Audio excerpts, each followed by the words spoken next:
Thank you. Tonight we feature the singing talents of Ronan Keating, Kiki Dee and Robbie Williams, brought together to celebrate a superstar of modern popular music. He made his debut 30 years ago and he's still going strong. He's sold more than 220 million albums. He's been knighted. He's won an Oscar. He's written music for stage and screen, and of course, hit songs, including Candle in the Wind, which is the world's best-selling single.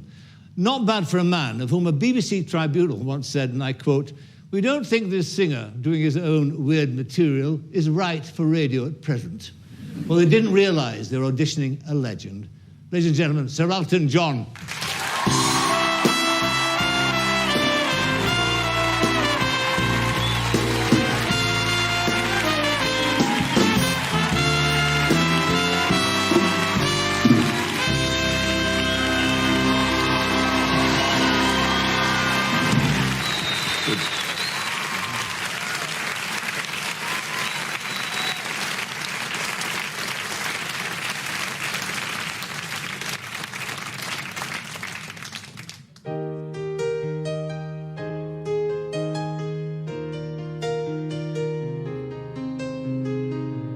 It's a little bit funny, this feeling inside. I'm not one of those who can easily hide. Don't have much money, but boy, if I did, I'd buy a big house where we both could live. I was a sculptor, but then again, no, or a man who makes potions and travel and show. I know it's not much, but it's the best I can do. My gift is my soul, and this one's for you. You can tell everybody that this is your song. It may be quite simple, but now that it's done, I hope you don't mind, I hope you don't mind that I put down in words how wonderful life is while you're in the world.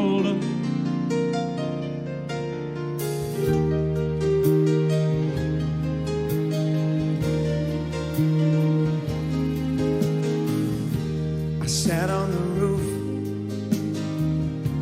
and kicked off the moss with a few of the verses. Well, they got me quite cross, but the sun's been quite kind while I wrote this song. It's for people like you that keep it turned on. So excuse me for getting, but these things I do, you see, I've forgotten if they're green or they're blue. Anyway, the thing is, what I really mean, oh, yours are the sweetest eyes I've ever seen. You can tell everybody that this is your song. It may be quite simple, but now that it's done, I hope you don't mind, I hope you don't mind that I put down in words how wonderful life is while you're in the world. Don't mind, I hope you don't mind that I put down in words how wonderful life is while you're in the world.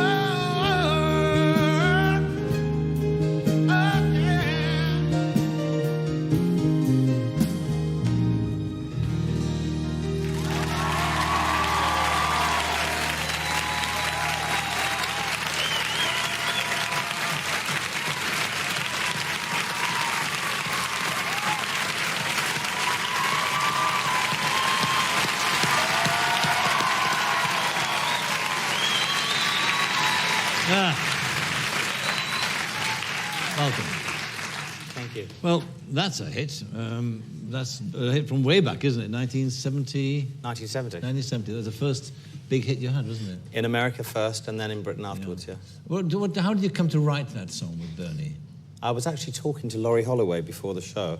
I wrote it, we lived in my mum and stepfather's flat in Northwood Hills, and I wrote it in the sitting room, and Bernie was in the bedroom.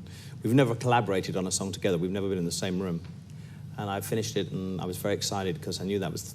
We'd written a lot of songs before that, but this was the first really special song. And I wrote it very quickly, and I went into Bernie and said, come and listen to this, and then I played it to my mum and to my stepdad, and we were very excited because we thought, you know, this is, we've cracked it. We've finally written a good song. What point did the BBC Tribunal assess you? I mean, I did love it. I came across in research. I mean, this is what they said, that he has a thin, piercing voice.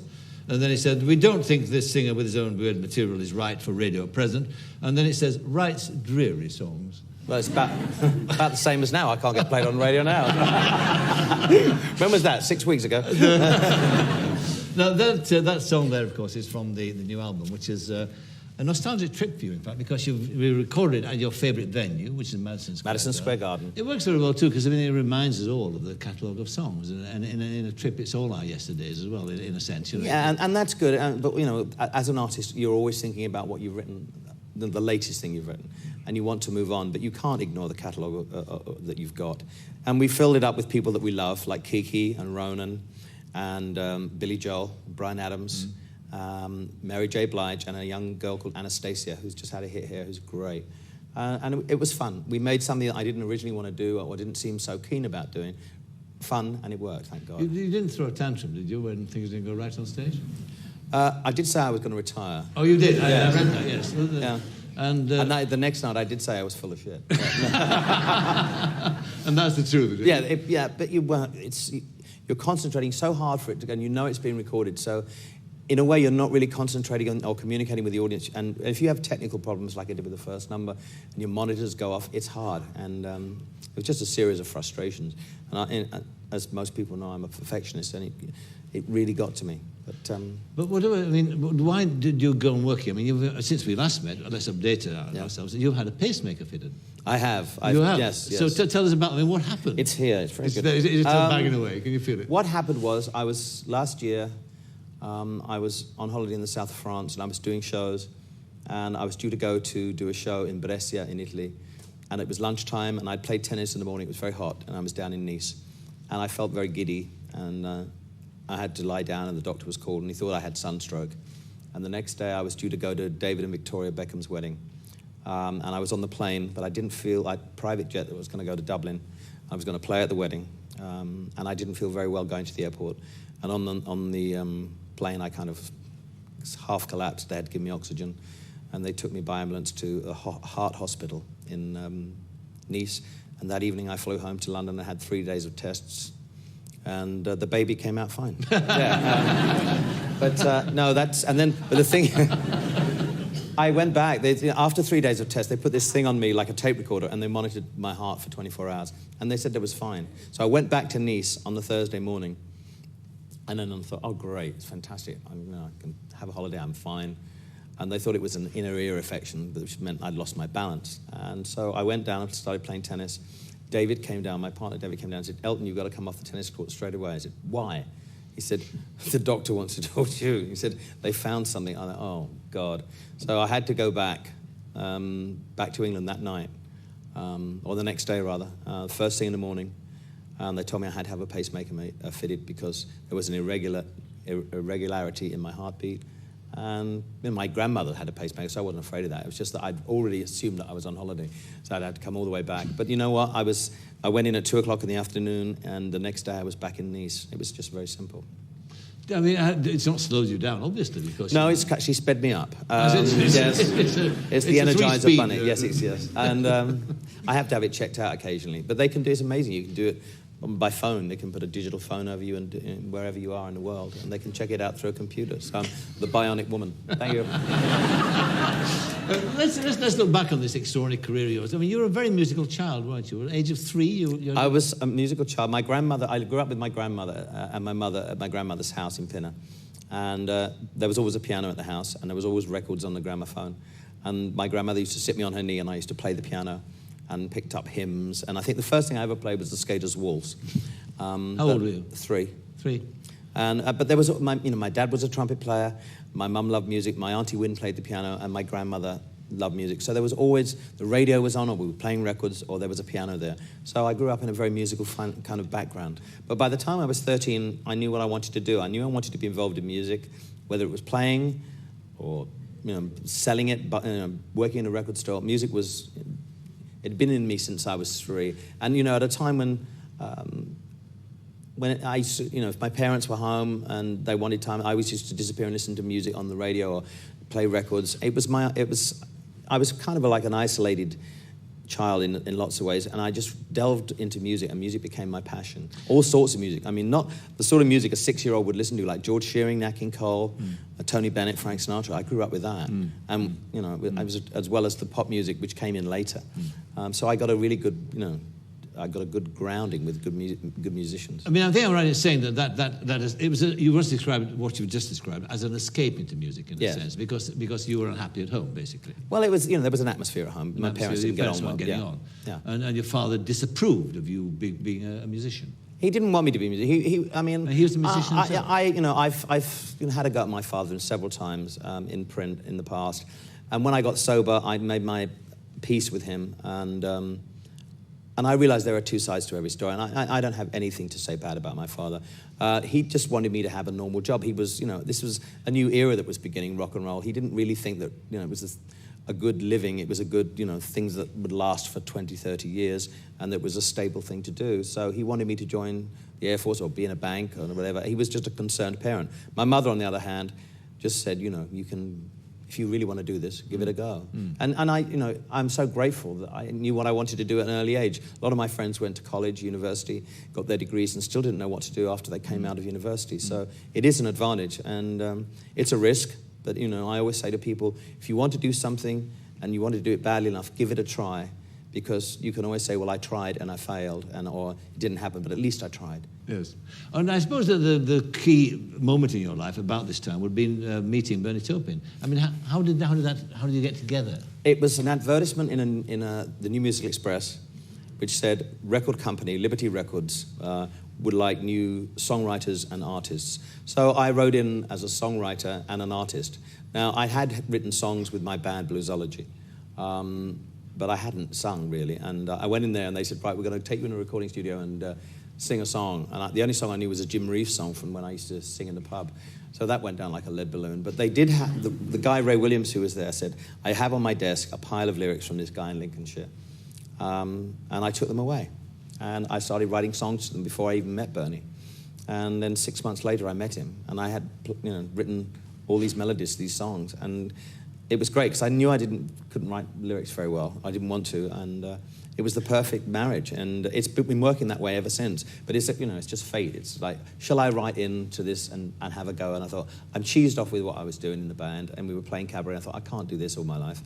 I really want to try and do something else. So you have to take that risk. And because of that risk, as fate would have it, I met someone who I've been writing with for 34 years. And yet, as you said, it's a very strange relationship in the sense that you don't write together as such. I mean, he sends the lyrics and you could be in another country. Yeah, well, I mean, originally it was handwritten. I would get handwritten lyrics, and then it would be typed, and now it's faxed.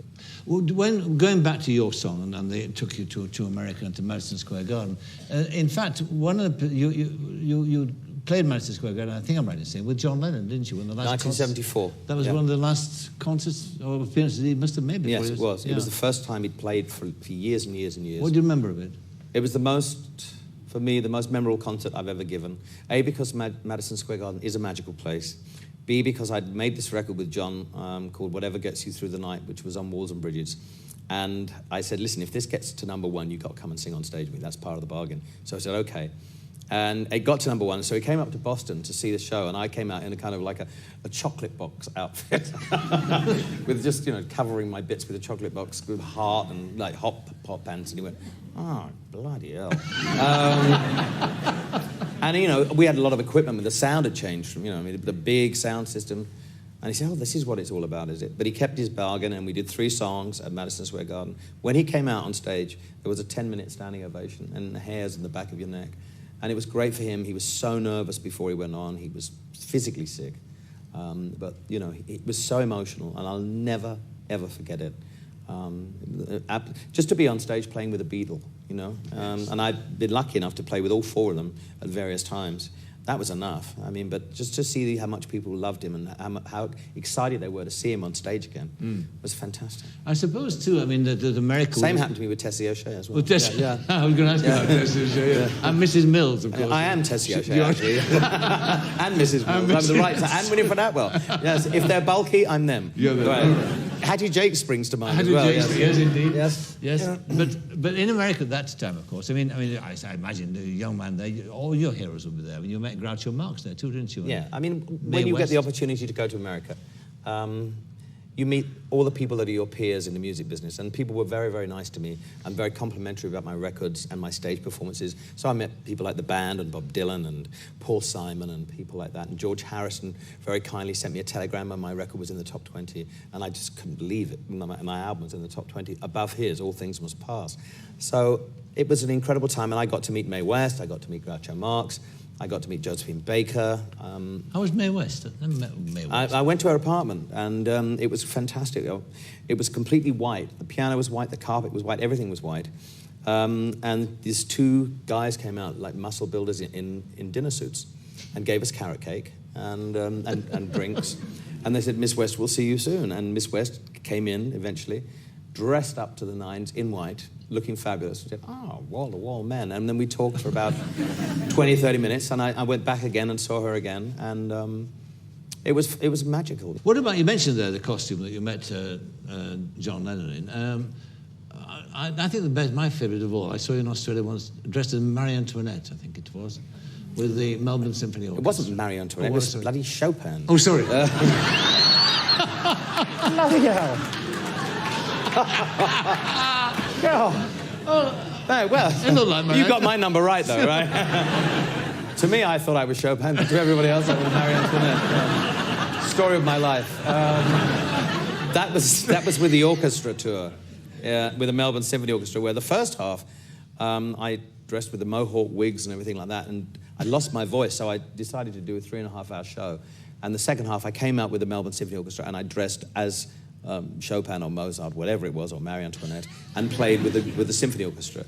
And that was a wonderful tour, because playing live with an orchestra like that, we kind of resented you at first at rehearsal and thought, oh, well, this is going to be dreadful, but it was fantastic. But what was the most memorable costume for you? Well, the first time I met Sting, I was really embarrassed, because I met him at the Forum in Los Angeles, and I was dressed as Minnie Mouse, with a huge tail and big shoes, and I've got a picture of that, and he never lets me forget it. And then the other one was the Donald Duck at Central Park, because I came on for the encore dressed as Donald Duck, which was not my idea, but we hadn't had a run-through. You know, with costumes, you must have a run-through, because, you know, you have to get in and out of them very quickly. Well, Bob Halley, who's my personal assistant, or now he's gone above that, he's in the management team, but at that time he was my personal assistant. I got my arms in the leg holes and my legs in the armholes. And Bob has a wonderful sense of humour. If anyone's seen Tantrums and Tiaras, and we were crying with laughter, and I said, they'll all go away. He said, there's 500,000 people there, they're not going to go away. And I couldn't get the thing on, and we were laughing so much. Then I had to put the flippers on, and I came on stage and I kept tripping over the flippers. And then when I sat down at the piano, the bum was so big I couldn't reach the piano. It was a complete and utter disaster. And at that time, I think, you know, that was probably the time I should have retired the costumes. I went on too long, because initially it was fun, initially it was done on the spur of the moment, but then everything had to be bigger and better and glitzier, yes. and it really went too far. Well, I think your 50th birthday party, didn't you have to hire a van to arrive in? Not just a van, Michael, a furniture lorry, yes. Because of the costume? Because of the height of my wig, yes. It was much bigger than this one. Oh, that was Marie Antoinette. That was Marie Antoinette. That's what I saw, yes, of course. He's getting older, you see. He's right there, no, it was a huge wig with a sailboat in it, which had steam coming out of it. And we got into this lorry, David and I. This weighed about 13 pounds, this wig. I mean, it was glued on, it had knitting needles, everything known to man. And it was a bit like the woman in The Simpsons. It was huge. So we got in the van and the lorry, and he went the wrong way. So instead of going from my house, which is very simple, to Hammersmith, which is about 3 minutes, he went via Hammersmith, which got everyone was going to the party, and it was an hour and a quarter in the back of that. And every time the lorry moved, it went the hair or and I was just screaming with pain because it hurt so much. And at one point, I thought, no, I can't stand it anymore. I'm just going to take it off. And as I'm being lowered down, we had to be lowered down as we got to the Hammersmith Palais. And I was like Joan Crawford. I was like, and as I was being lowered down, I was and then went straight in upstairs, took it off, and put another one on. But it never again. Now, you keep a keen eye still, do you, on the music scene? All the time. I listen to everything. I go out and buy my own CDs. I love listening to younger people. I like to hear what's going on from what their perspective is. I listen to older stuff as well, but I'm really keen on listening to new stuff. What about where do you put Mr. Robbie Williams in all this? Well, Robbie, I've been, I was very fond of Take That, and I love Take That very much, and I was friends with them all. And when Robbie went solo, I knew he would be successful. And I remember him coming down to my house in Windsor and playing me the demos he'd written in the car, and I was very impressed with them before he even recorded his first album, which was Life Through a Lens. And he's done amazingly well. I mean, I knew he would. And he's made it so big as a singer and an artist, and the fact is he's a great entertainer. Yes. And you go and see a Robbie show, and he puts on such a great show. But I've always said that Robbie will turn out to be a fantastic actor. He's got so much talent, he can do anything. All right, well, that's a nice lead-in to Mr. Williams, because he is here, as you know. So here is another of the great stars of modern music with his new single, Supreme, from the album Sing When You're Winning, and sung tonight in tribute to Elton John. Welcome, please, Robbie Williams.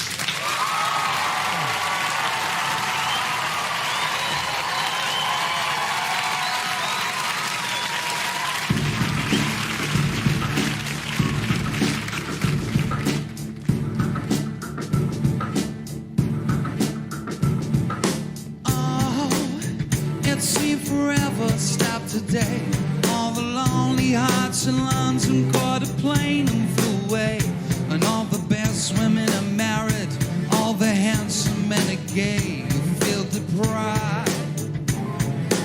Yeah, are you questioning your size? Is there a tumor in your humor? Are the bags under your eyes? Do you leave dance where you sit? Are you getting on a bit? Will you survive? You must survive. Well, there's no love in town. This new century keeps bringing you down. All the places you have been, trying to find a love supreme, a love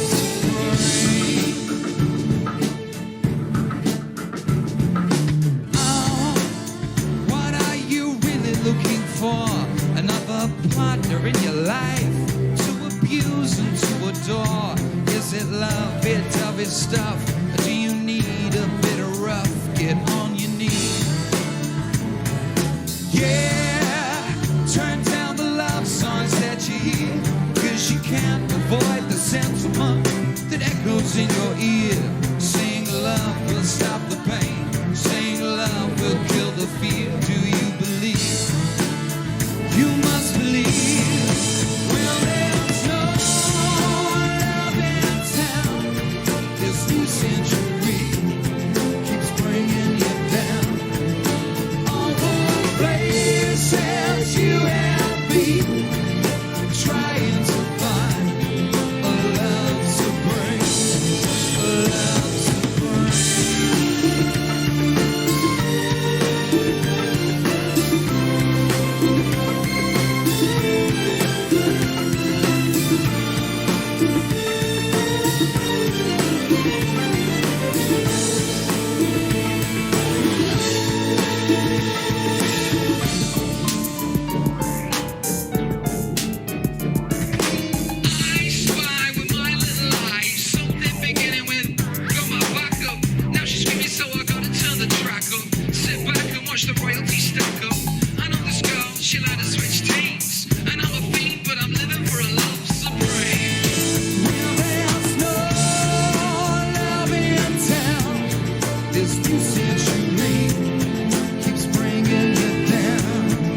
All the places you have been,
some performer, isn't he? Well, he's only 25, and he's had 3 huge hit albums. I didn't really become successful until I was 23, so he's and he was in Take That before. So I mean, he's had an awful lot of success at an early age. All right, let's pick up the conversation where we left off. We're talking about costumes, right? Yes, that's right. And you made the point that they became different in a sense, that they lasted too long. Yeah. Let me investigate that, because first of all, why the costume? Was it just the teenage fantasy being enacted on stage? Well, initially it was, yes. I mean, when I was a teenager, I wasn't really allowed to wear the clothes I wanted to wear. I mean, as far as winkle pickers and chisel-toed shoes and stuff like that. And I was probably not the right size to wear them as well. So when I became a performer, I was the right size, miracle. And this shop in London called Mr. Freedom gave me all these hot pants and flying boots, and I was like a kid in a candy store. I could, actually wear what I wanted to do and no one could tell me not to wear them. And I think that was a lot of innocence and a lot of making up for lost time, as it were. Yes. And I did that for about 5 years, and it should have stopped then, because it was done all on instinct. It wasn't planning. And then after that, it became, oh, what can we wear on this tour? And I should have just, but I didn't. And did it become a disguise as well, in a sense? Yeah, I mean, I used to wear huge costumes to cover up the fact that I was big. And because, I looked like, it made me look even bigger. So it was kind of sad in a way. It wasn't, although I do like to dress up. I have a ritual before I go on stage. I can't just go on in street clothes. I like to put my outfit on before I go on stage. And I think most great performers, or most performers like Mick Jagger, Freddie Mercury, Robbie would tell you the same thing. It's, you have to prepare yourself to go on stage. And to do that, you have to get in uniform, as it were. What about this business, this addiction you have to shopping? I mean, how big an addiction is it, and what does it result in? Well, let's put it like this. I bought your house this afternoon. But the same house that you can have it. I like to shop. I'm a huge collector. I collect lots of different things. What do you collect now? I collect watches. I collect neckties. I collect photographs. I collect art. I collect cars. But you had the most beautiful collection, which you sold, didn't you? You had all that Tiffany stuff. I sold everything in 1989, and because I had so much of it. And when you're under the influence of drugs and drink, you buy so much crap. And I suddenly looked at it one day and I went, I can't stand this anymore. I've got to get rid of it. And I sold it at Sotheby's. We had a week-long sale in 1989. And I kept 4 paintings, 2 by Patrick Proctor, a Francis Bacon, and a Magritte. And then I started again. And it kind of coincided when I got sober, and my taste changed completely.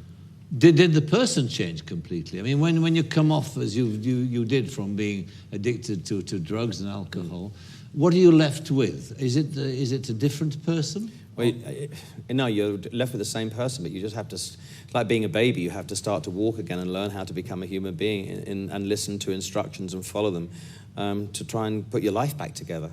Luckily, I made the decision and I listened to people, which I don't normally do, for a year or so, well, more than a year or so, and I did take the precautions of listening to what they had to say, and I did everything they had to tell me to do, and my life came back together. It was just like, I've got to learn how to live and how to, do things right, and change my life completely. When did you first do drugs? How young were you? God, I mean, it was about, I was 28, probably. 28? Yeah. I wasn't an early starter. But I wasn't an early starter anyway. I didn't have sex till I was 23. So the two weren't coincidental. But then I made up for lost time. Yeah, exactly. Yeah. But I mean, so how bad was it in those days? In the early days, it wasn't too bad, and we had fun, and it was not. But drugs lead to very irrational decisions about one's personal partners, about and it became worse and worse and worse. And at the end, it was just I wasn't even getting any enjoyment out of it. I was just doing it just for the sake of it. Were there lost years, lost concerts? Oh, absolutely. I mean, I do regret from being when I've been sober 10 years now and clean, and they've been the best 10 years of my life in a way, because I look at things from a different perspective, and also I think getting older, you look at things from a different perspective, and I enjoy that. I do noticing so much now. Life is, Gianni Versace, who's my dear friend, taught me that, life is to be taken in. You must take in things at every moment. You must look at things, you must explore things, you must go and see things. You must enjoy what life has to offer, because life has to offer so many abundantly good things. And we always hear about the negativity when we watch the news, but there are so many beautiful things to see. Johnny would say, listen, I have 10 minutes. You must come and see this church fresco. You must see this mosaic. You must see this museum. You must see this building. You must do this. And before that, I'd never done things like that. I just shut the curtains and turned everything off. And, I started collecting photography in 1991, and I'd never noticed photography. And yet I was in an industry that, surrounded itself with photography. And I never noticed it as an art form or knew nothing about it. So you completely look at things from different perspectives. Your eyes open. And you have this thirst, and you want to make up for the time that you've lost. He was a key figure in your life, wasn't he, Versace? Yes. Yeah, he and, Graham Taylor? Yeah, I've had kind of three brother figures in my life. Bernie Taupin, Graham Taylor, and Gianni Versace. And three of them have had a huge impact on my life. Graham, because of the wonderful times we've had together in taking Watford from the 4th division to the 1st, getting to the cup final, and we've always been friends, and and watching him go through the pain of the England job and trying to coax him back into football again, and coming back to Watford. And he's been an extremely important figure in my life, and a man that I really love very, very much. And we have a really good relationship. And Gianni was the same. It's kind of like they were the three brothers that I never had.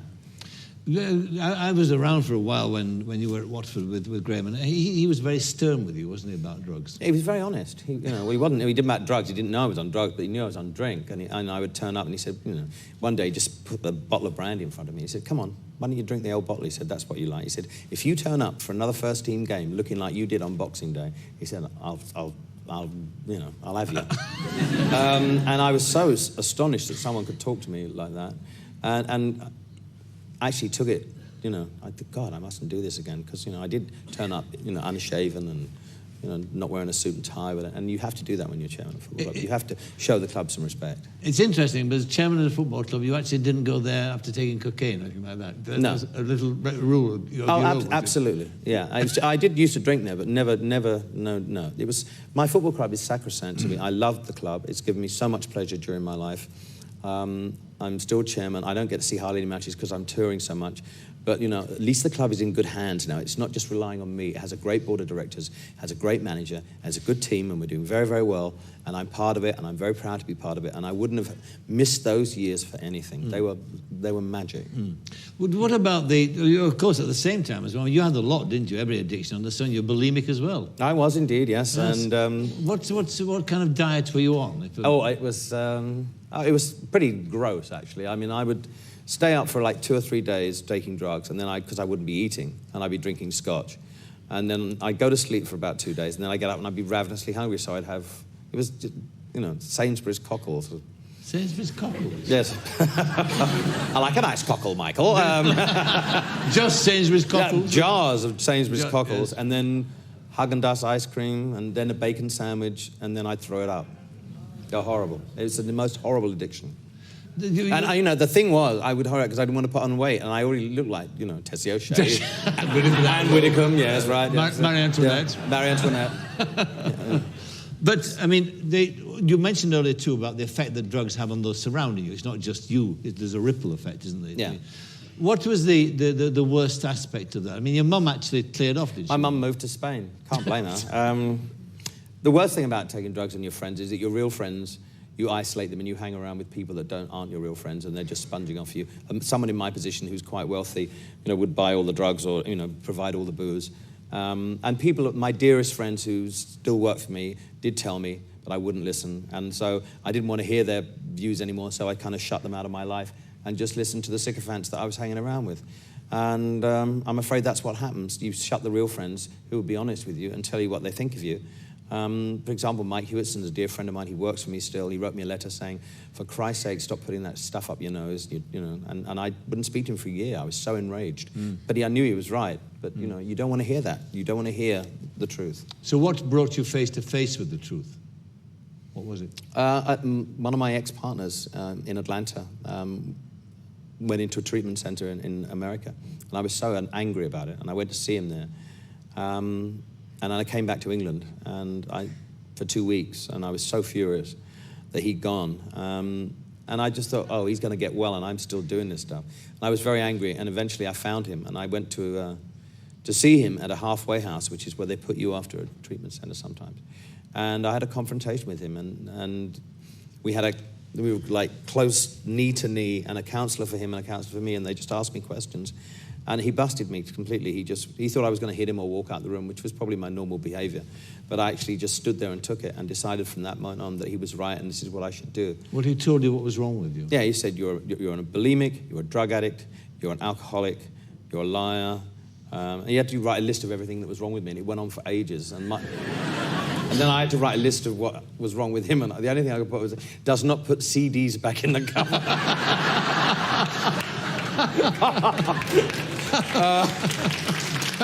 And it was, I needed to be told. I was ready for it, and I knew what was going to happen. I'm not stupid. I knew I was going there to be confronted about this, and basically he saved my life, and I decided that point in time that I would seek help, and it's been fantastic ever since. Part of that therapy too, I read, which I thought was quite interesting, was that to begin, you had to actually write a letter to the drug. I wrote to all the people that I thought I'd, mistreated and apologized. You have to, and I've never written anything down in personal detail before. I had to write farewell letters. I had to write history of drug abuse, alcohol abuse, and stuff like that. And then I wrote a farewell letter to cocaine off my own back, which I still have. And it was, I was very proud of it, and it said everything that I wanted to say.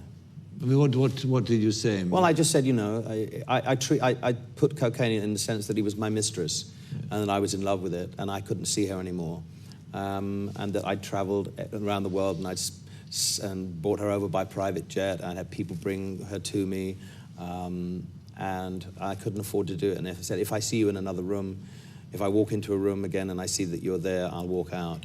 And I just had to, I wrote it as if I was talking to a person, because that's how serious it was. And, it's a hard thing to kick an addiction is horrible, no matter what kind of addiction it is. And is it still tough? 10 years off now? No, it's not tough at all. Isn't it? No, not considering the life that I have. It's so magical, and I have a partner that I've been with for 7 years. My career can be better. I'm happy. I have the most wonderful life. I'm so lucky in everything I have, and I appreciate it, and things couldn't be better. Why would I possibly want to ruin it all by going back? The only thing sometimes I will say, I do miss a glass of red wine. I think that's a very civilized thing to have a glass of red wine with your food. But you know what? I'm not the sort of person that can have one glass of red wine. I'd have to have 2 bottles, and I know that. And I just think, why sabotage everything I've worked for now? And it's not worth it. I'm very happy the way I am. I don't miss it. David Furnish has been a key influence in your life, hasn't he? Yeah. It's been crucial to your recovery. Well, before that, all my relationships were disaster areas, really, because I chased them and I spoilt the person, and I made them give up their jobs and follow me around the world, which is it's no life for anybody. I mean, I make a joke about it now, but it was like a conveyor belt. You buy them the Cartier watch, the Versace suit, and they come out on a conveyor belt with their Louis Vuitton luggage, and then you take them on the road for 3 or 4 months, and they have no respect for themselves because they're not doing anything. They feel worthless, and it's a very hard position for them to be in. So I've ruined a few people's lives by doing that. And in this case, David kind of found me by accident, and had a job, and had a 9-to-5 job, and a very successful job, and a career. And I'd never been out with anybody really before who had a career, or had their own independence. And a relationship is 50-50, and it's different being with someone like me, because I'm not your normal person. I'm a very high-profile person, but David was very adamant that he had to keep his career and wanted to have a 9-to-5 job. And was it he who persuaded you to be as frank as you were in that Tantrums and Tiaras? No, it wasn't him. I mean, David, I want you to make a documentary about me, and I want it to be warts and all. And I've been asked to do the South Bank show, and I've been asked to do several documentary things. And those programs are all well and good, but you always see the good side of people, and you never see the bad. And you always get a kind of sugar coating about what a person's like. And no matter what if you see the biography channel or whatever, you learn a lot about a person. person, but you don't really learn, you know, they come out as holier than thou. And we're not, we're monsters sometimes, performers. We're absolute monsters. And irrational and funny. And you see, that was when I saw the completed thing, I thought it was the funniest thing I'd ever seen. And people said, but your behavior was so bad. I said, I know, it's hysterical. It's so ridiculously awful. But I mean, I found it hilariously funny, and I could actually watch it because it was the first true thing I'd ever seen about me. And you know, yes, here I was. I'm imperfect. I'm stupid sometimes. I'm completely irrational. But at the end of the day, it was how I wanted to present myself. What may I ask you about Renata when you talk about relationships? I mean, you married Renata. Yes. I went to the wedding. You were at the wedding? I was. Certainly was. You were bridesmaid. I was a bridesmaid. Always a bridesmaid, yes. Yes. It was a good wedding. It was a great wedding. So, but I mean, was that about drugs? Was that about an irrational decision made by? I have to be very careful about this because Renata is probably one of the most special people I've ever met in my life.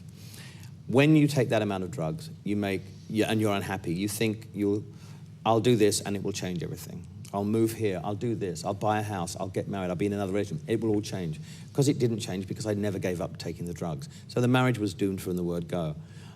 We did have some very, very happy times together. And I think she's probably one of the most special people I've ever met in my life, and I adore her. And she's been the best. And we do communicate now, and after a period of time when she just wanted to be on her own. I've only seen her once since we got divorced, but it was very special. And basically, I thought it would change me if I got married, and I would be happy. But you can't change unless you change yourself. And unfortunately, she loved me very much, and it did her a lot of harm because she did actually love me. Mm-hmm. And I did love her, but you know, you can't live a lie. And I was a gay man, and I just thought that would be great. You know, very rational, off-the-cuff decisions. I mean, you were there. I was getting married. I was married within 3 days, which in Australia you have to get special dispensation from Kerry Packer. And if he's not there, Rupert Murdoch. Right, exactly. Yes, yeah. So, but it's something that I don't regret because we had a lot of great times together, and someone special came into my life, and she is a special person. Did you ever think, or have you ever thought, David, yourself, about children, about adopting children? Well, David just went to Africa to see the places that we give money to from the AIDS Foundation, and he went to South Africa and Kenya and spent 2.5 weeks there. And you know, there are so many orphans over there. He brought back a picture of this little boy who's the cutest, 4-year-old little boy called Elton, funnily enough. And it's so tempting to say, well, it'd be lovely to adopt this boy. But on the other hand, I'm 53, nearly 54. I'm very set in my ways. I would rather, what I'd like to do with this boy is educate him, send him to a good school in Kenya or South Africa, and because to bring a 4-year-old into the limelight over here and completely change his world, I don't think I could cope with it. I don't know if he could cope with it, and I just think it would be unfair. However, looking at the picture, I would love to do something with this child, and maybe I can do this as a kind of a godparent type role. It's going to come patron. Yeah, but I travel around so much. What life is that for a child? Yes. I'm selfish. I'm 53, and I love kids. I like kids. I mean, not that I don't like kids, but it's a very big commitment, and I don't think I could do it. The work you do for AIDS, you must find very fulfilling. Yes, because in a way, part of the reason I got sober was Ryan White, the boy who died in America. I became very friendly with him and spent the last week of his life at the hospital with his family. Just remind us, he was a hemophiliac who got a blood transfusion with HIV, and he was barred from school. They wouldn't let him go. It was when AIDS was all about ignorance, and he lived in Indiana. And I just was in a doctor's surgery one night, and I was reading this article in Newsweek or Time. And I was enraged because people wouldn't let him go to school because he had HIV, and they were throwing bricks through his window. And so I got to know the family. And we helped them move house to another place. And I got to know Jeannie, his mother, and his sister, Andrea. And we followed him right up to his death. And what I found so amazing with his family was that here was I, who was extremely irritable about anything, and would walk into a hotel and say, oh God, wrong room, can't stand the wallpaper, blah, blah, blah. And this family who'd had all this abuse hurled at them, and had the ability to forgive the people who came to the funeral and who came to pay their respects, to say they were wrong, and they had this amazing ability to forgive. And I just thought, well, your life is so what kind of life do you lead? These people are so special. You couldn't meet more special people. And I just knew then, 6 months later, I was sober, but that was kind of one of the nails in the coffin. And so when I did get sober, I wanted to do something to make up for the years I'd squandered. I mean, I can't lead a more blessed life than I lead. So, and after all the bloody money I've shoved up my hooter, it's a wonder it hasn't fallen off, It's a very delicate nose, and it's amazing, really. It's looking all right, man. Yes, thank you. Yeah. All right, a bit more music now, I think. All right. Celebrating your musical talents tonight. And the song from, Kiki D did this originally, and you're doing it, or redone it, in the Madison Square Garden concert, which is now on CD. Yeah, and also it was covered by Arthur Mullard and Hilda Baker. Was it? Yeah. Was it? And that's probably what we look like now, right? Kiki D's over there. Oh, John Kiki D.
Okay, so we're coming toward the end of our meeting, which I've much enjoyed. It's been great. What about song writing, or writing with Tim Rice and writing things like Aida, which you've done, and the other Disney work?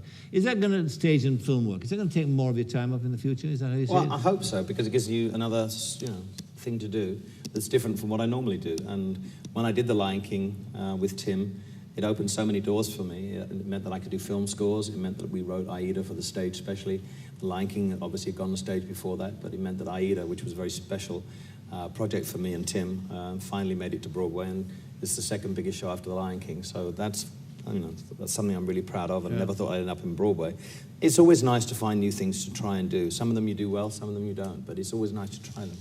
I read somewhere where you said that your life's been one long search for the perfect song. Yes, exactly. And we're still looking, are we? Well, the perfect weight, yes. And we're still looking for the perfect yes, song. absolutely. There isn't such a thing as a perfect song.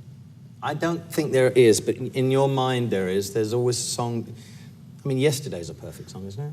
I mean, you couldn't get a better song than that, the way it's constructed. That is a perfect song. And you're always searching, the songwriter is always searching to write a better song or to find a song that moves him. And you'll write 10 or 20 songs in a session for an album, and maybe one of those songs will come out, or maybe two, and maybe none. And it's only very few of the songs that I've written are special songs. Let's talk a bit now about musical inspirations, because we mentioned some great names. Yeah. Musical, Arthur Mullard had been one. Yes, exactly. Hattie Jakes. Yeah. Winifred Atwell. Winifred Atwell, Yes. huge influence. She was an influence, wasn't it? Absolutely. Could you demonstrate how?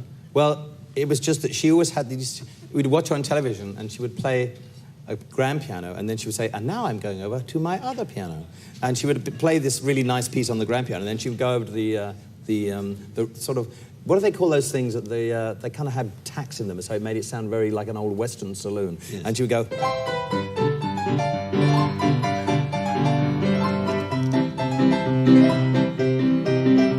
And Clinky let's plonk, have a party, and right. because that's where I got all my pub stuff from, you know. Yeah. The band, and don't dilly dally on the way.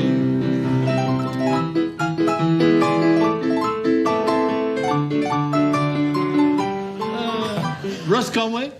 I love Russ Conway, and Russ Conway's not very well at the moment, apparently. Is he not? No, he's in hospital. So, oh yes, a side saddle.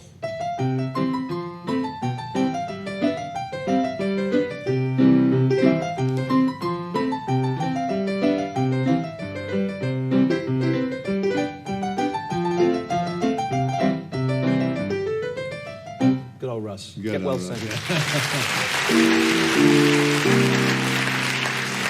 Now, You got a bit hairier after that.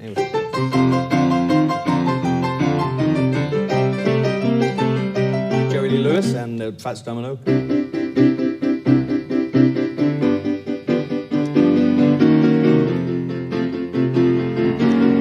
And then Little Richard and all Ray Charles and gospel-y stuff. Ray Charles. Yeah. Oh, great hero of mine, Ray Charles. Yeah. You were talking earlier about writing songs with Bernie and saying that he'd just give you a lyric and you look at it and then you write it. So, Oh, no. yes, I asked the... You've not seen this. You might wish you'd never seen it, actually. Right. But we asked a couple of our researchers to write something, which is about the fact that your mother lives in the river where we live, and also that the river is overflowing. And they've come up with, mothers, dear mothers, our love flows for you, like rivers that course ever true. The banks they have burst with the downpouring rain, there's something unpleasant, it's blocking the drains. The carpets are soggy, where is poor Moggy? We're trying to reach you, a boat's on the way, but the skipper's found a pub which has caused a delay.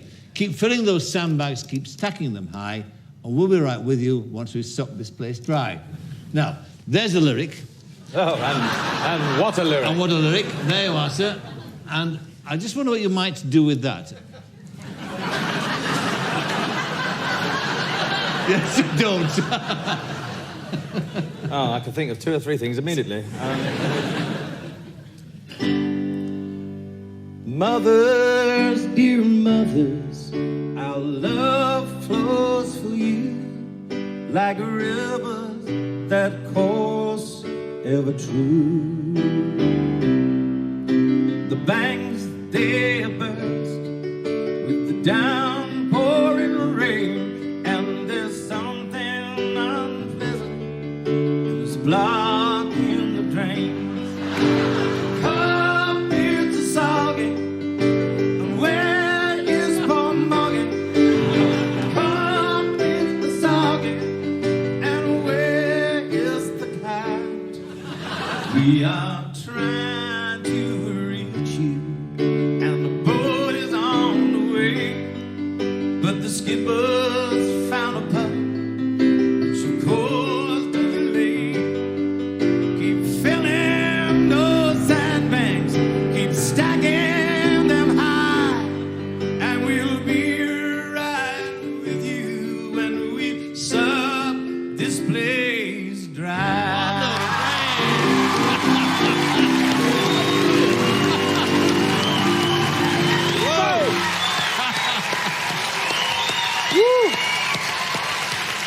Brilliant.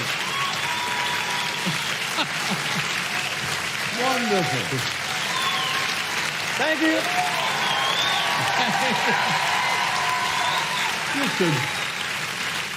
That could be a hit. Could be our next single. Don't get any ideas, No, Michael. right. I can see The Lion Queen, written by Michael Parkinson and Elton John. I can see him now. Now listen, my favourite song to end with. I've got a favourite song of yours. This year for Christmas, I got Santa's Winky, right? It's one of my...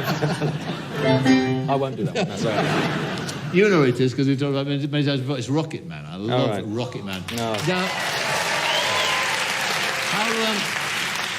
I mean, again, this just arrived, a lyric, and you just sat down in 10 minutes, was it, or what?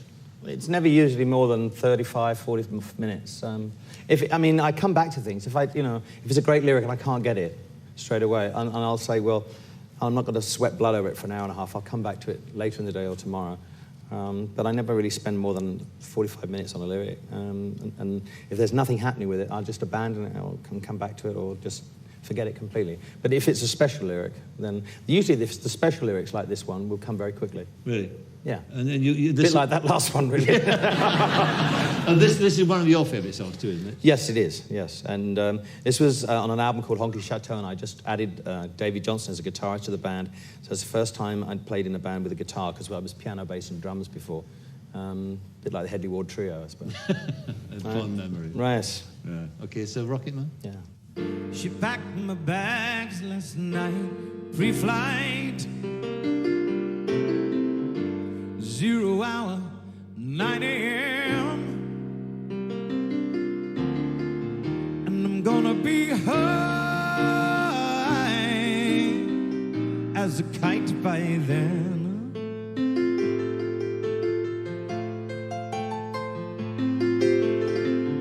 I miss the earth so much, I miss my wife.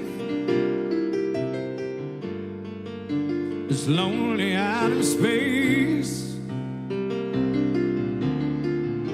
on such a timeless flight.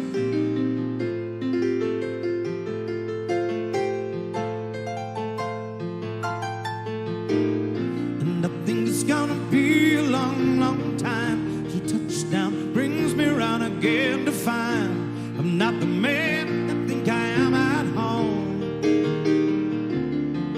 Oh, I'm a rocket man, I'm burning out its fuse up here alone.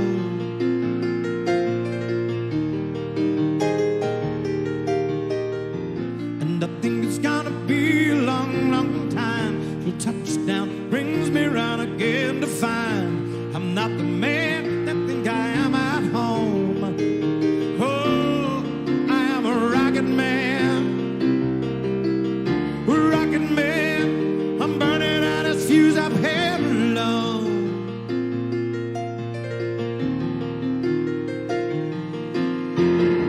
Bars ain't the kind of place to raise your kids.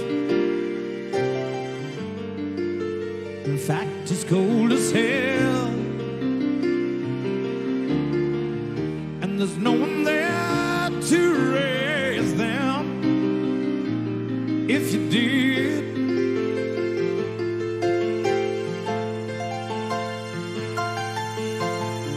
And all this science, I don't understand. It's just my job 5 days a week. Rocket man, oh, rocket man.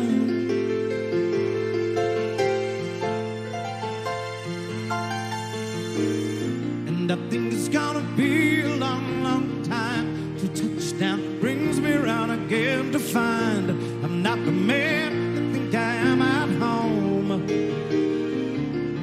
Oh, I'm a rocket man, I'm burning out its fuse up here alone.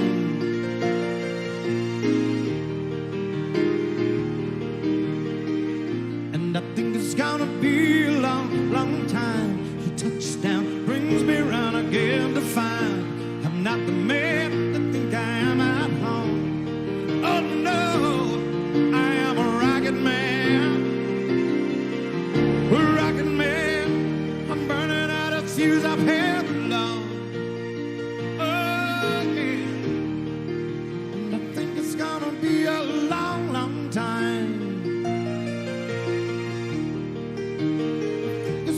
be a long, long time.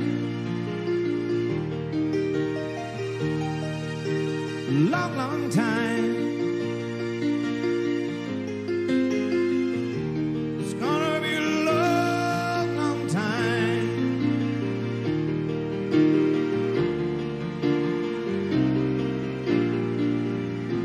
'Cause I'm a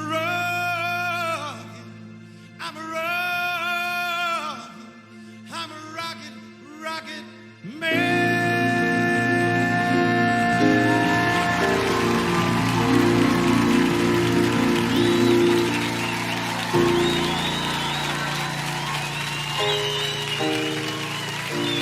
Thank you. Thank you very much. Thank you.